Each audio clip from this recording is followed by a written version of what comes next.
It's Friday Sews! Yay!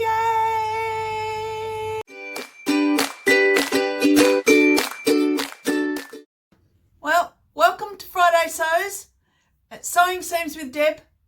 And today we're going to talk about what I've been making. Of course, what I'm wearing and what is it and what pattern was it and all that jazz, and a little bit about life. So thanks for joining me and welcome back for those that are subscribers, and a very warm welcome if you're new to the channel. And so Friday Sews hashtag was created by Today in Jen's Sewing Room. So anyone who's interested in hearing a bit about what people have been making, what their plans are, and a bit about life, just if you type in hashtag Friday Sews, you bring up everybody that are YouTubers that are involved in this hashtag. So thanks very much to Jen from Today in Jen's Sewing Room. So what am I wearing? Well, it's called a granny square poncho, and here it is. Sorry, I'll try and show you.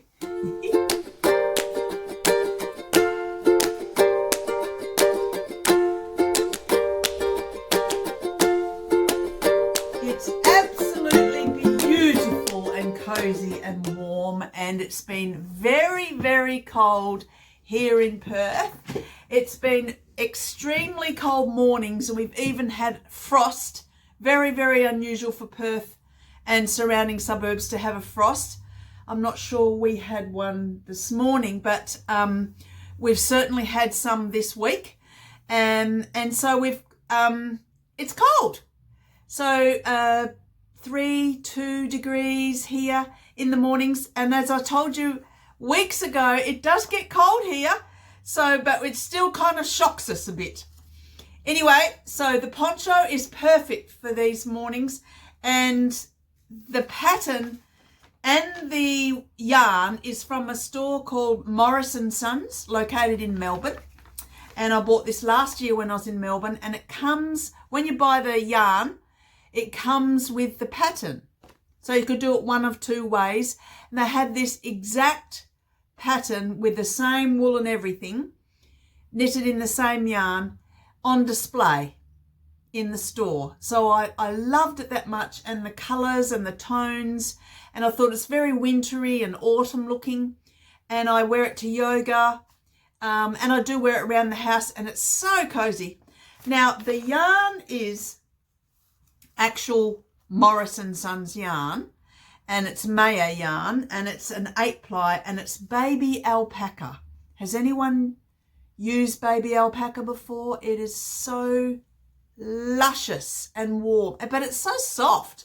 And when it's crocheted up, it actually drapes really beautifully.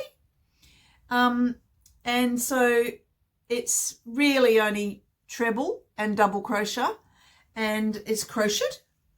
And I do crochet. I like crocheting and knitting. And sometimes I like to crochet, instead of having a knitting project, I like to have a crocheting project as a change. And it's good for my hands to do the different actions. So some of the colours, this colour was called Deep Forest. It's a little bit left. This one's called Sunset. What else have we got? This one's called Warm Spices. It's a pretty colour. Like that one. Don't know what that one's called. Probably Harvest. That's it there, Harvest. This one is called Ablaze. That one's a nice one. It's a bit orangey, kind of, when you compare it to the others.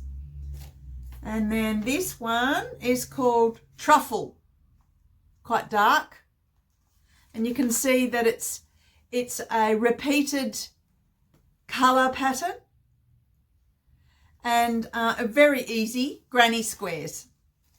And gotta love a granny square, and it's back again. What is old is new. Now I've got all this left over, got it all ready. I'm going to make something. I was thinking I might make a beanie. And so I've got a lot of beanie patterns and hat patterns. I thought it would be nice if I could find a crocheted pattern, a granny square crocheted pattern. And so that's what I'm going to make a beanie out of the leftovers. But I made this last winter. So this was last winter's project. And I've had a lot of wear out of it. And with most woolen garments or handmade garments, we don't wash them very often, but they just get aired out. So it has been blocked and it's been washed. It was washed at the end of last winter at the end of the season and packed away for the summer. So that's what I'm wearing. Okay, so what have I been making? I've got a couple of projects up there. So I'll just show you this one first. So my grandson, as promised last week, I needed to crack on and start making some items for my grandson because it's only 7 more sleeps and I go to Melbourne. So I'm getting pretty excited and I'm starting to think about what I might pack. So he doesn't like wearing long pants. Pretty cold in Melbourne. So I made him these shorts out of tracksuiting. And of course, I've got a bit of elastic still all attached. I haven't cut it or anything. I need to finish that off when I go there. So I've got needle and thread, take it with me. My daughter's got a sewing machine. And so he'll probably call these footy shorts. They turned out good. He'll wear them. I'm sure he'll love them. Here's that. I've made this pattern before for him and it's an old one. It's a Knitwit. I might have spoken about this pattern before. It's a tried and true, a TNT. A tried and true pattern. So it's a t-shirt, a tracksuit top, tracksuit pants, shorts, all that in one. Good old Knitwit. And it's got lots of cutting out in there. All the instructions are on the inside packet. And so that's tried and tested, tried and true. So the other thing I made for my grandson is the dashing vest by Love Notions. How nice is it? It's turned out lovely. I'm very pleased with this pattern and I'm sure he'll like it. Again, he doesn't like wearing jumpers. And so a fleece, it's the same fabric as the shorts. So it's just tracksuiting. And so I found this bit of ribbing in my cupboard and it's got a bit of a pop of bright and I think he'll think it's a football jumper because I don't know which team it is in Victoria, Australia, but it's one of the football teams. And these poppers, I've got the poppers working, so I had to YouTube it to work out how to do it, but they're working, so he's going to love those. And so that's the dashing vest by Love Notions. That's a free pattern, and haven't I been productive this week? So the last thing it's actually the first thing I made was a A-line skirt.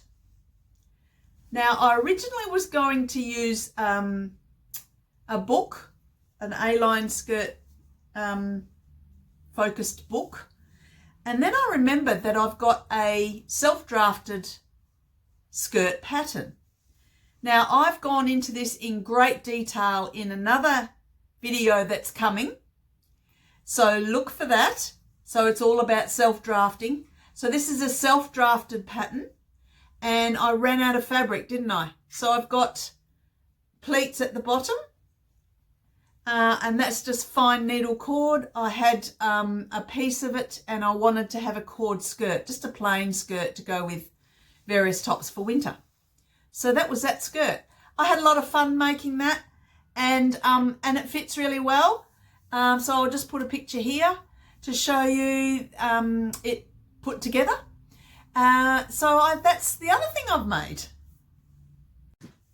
Now, I want to give you an update on my knitting, the current project of the socks. as you might or might not remember, I've finished one sock. The toe is, I'm not very happy with it. I might pull that out or rip it out, frog it, they call it. I might frog that and redo that section, but if they're only going to be for me, I'm not worried. And then the second sock, I'm on the home stretch. I've done the ankle part and I've done the heel. That's finished now. And now I'm just on the foot section. So I've got a knit for 7 inches, I think, around about. So I'm just doing this part here. I'm about up to here, so I've only got that bit to go. It's not much. My aim that I've been trying to get to is to finish these socks so I can crack on with my next project. I am chomping at the bit to get on with my own jumper for this year. So the other thing that I've done this week is sort out all my yarn. Now I have got lots of bits and pieces. As I showed you earlier, I've got these bits and pieces left over from this beautiful poncho. I've got lots of other leftover pieces. I've showed you a jumper, I think it was last week, with these beautiful bright colours. Remember those? So I'm thinking I might make that beanie and or those fingerless gloves. Oh, sorry, bit of reflection. And all those fingerless gloves. So I've photocopied and got that ready. So I might make that because I've got this left over. And that's lovely yarn. And that's called Colour Lab. Colour Lab yarn. And that'll look lovely. And I just, it's such, it knits up beautifully. So I just want to get that on the needles, as they say. So I want to do that. If I can hurry up and get those socks finished. And the other thing that I'm really keen to do is make myself a vest.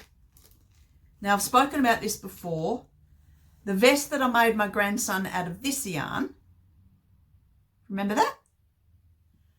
It's Bendigo wool and it's called alpine wool, and this colour is called tiger quoll. It's an 8-ply. And I've got enough, I've checked it all out, I've got enough to make a sleeveless vest for myself.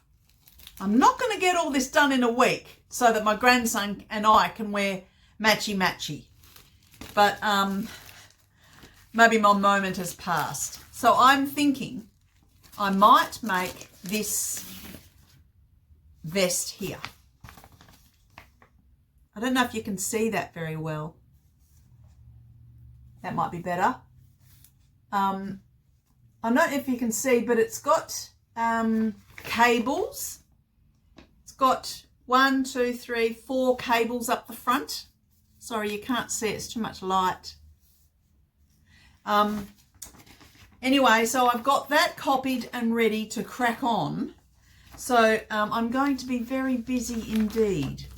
Now, whilst I had all my yarns out, I've also realised that I've got enough yarn to make another actual jumper for myself. And then the next burning question is, which jumper? So I'm not ready to go to that preparation and planning stage yet, because I do tend to get ahead of myself. And if I've got too many projects in the pipeline, it becomes overwhelming. Does that happen to any of you? Do you get overwhelmed with too many things, too many choices? I don't know what to do. I don't know where to start. Well, that's what happens to me, and I don't know where to continue. So then I go like that and freeze and do none. So I don't want to get to that stage. I need to finish my sock. First step. Yeah, so that's where I've been with all this knitting preparation and checking. So there's another method to this madness. And that is, whilst I'm in Victoria for 8 days, the Bendigo, town of Bendigo have I will find out the exact name and put it at the bottom here, but it's essentially a wool display or festival, and sheep, like a show. So while I'm there, perfect timing. So I am going to go up to Bendigo with my family, and we're going to go to the Bendigo woolen mills. Yay! So I needed to look to see what I've got, to see what I want to make. So I've got a couple of choices here, and to work out how much I need to buy. So that's my method in my madness. So, yeah, I'm very excited about catching up with all of that stuff. I love going to Bendigo. It's an amazing place, and there's so many amazing things to see in the town, as well as that fabulous Bendigo woolen mills. The thing about going into the store itself, which is attached to the mills, is they have specials, floor specials, which you can't get online. Well, you might get them, but you don't know they're even there. And also, I've spoken about this before, they have samples of their patterns made up and their yarn made up, so you can feel the fabric, you can try on the sizes, and you can work out exactly what fits you, what you might like to make, and how much yarn you might need to buy. So fantastic. So I can't wait to go. That's yay. It's going to be exciting. Well, that's it for today. Thanks for joining me. Please hit the thumbs up if you liked and enjoyed the show or the video. And if you haven't already, I invite you to subscribe. And each time, if you hit the little bell right next to the subscribe button, you'll get a reminder when one of my videos are released, and then you won't miss one. I've got another one coming in a couple of days, probably Sunday. So that's all about my self-drafting experience and my amazing books that I've got related to that. So that's a really, really interesting video, or it's going to be. So please join me for that. So thanks for joining me today, and please have a great week. Stay safe, stay well, and happy sewing. Bye.